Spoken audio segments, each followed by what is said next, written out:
quand il parle de judéo-christianisme.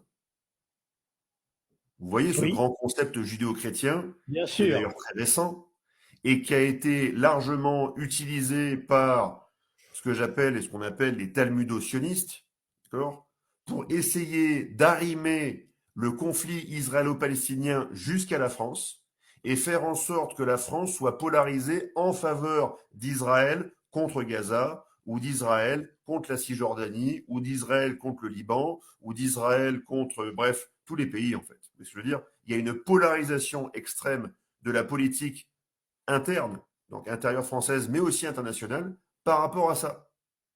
Et il faut qu'on en parle. On ne peut pas continuer à se dire non, ça n'existe pas. C'est pas vrai. C'est pas. Il disait je suis pour l'Église, je suis pour l'Église, donc laquelle?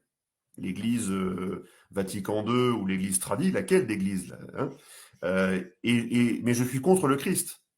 Pourquoi diable cette personne est en train de creuser un sillon politique en utilisant des marqueurs culturels, cultuels forts, sans en fait en assumer lui-même l'incarnation.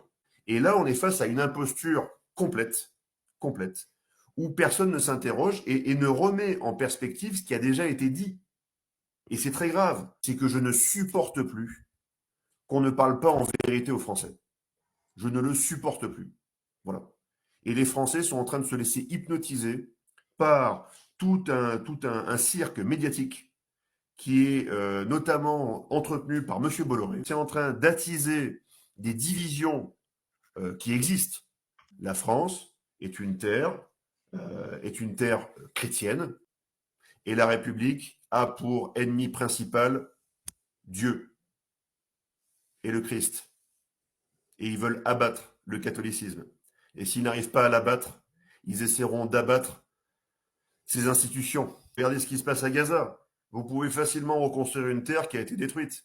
Ils y sont allés à coups de missiles. Maintenant, ils vont tout reconstruire et ils vont sûrement faire des millions et des milliards sur le dos des Gazaouis qui n'avaient rien demandé et qui sont, on le rappelle, des Palestiniens et qui, au démarrage, devaient être un seul peuple autour de la Cisjordanie et de Gaza. C'est un même ensemble.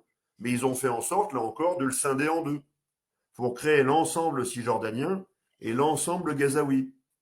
Donc c'est une stratégie chaque fois de rupture, de saucissonnage aussi, hein, et qui permet à la fin, eh bien, d'absorber, de manger tout un éléphant à la cuillère.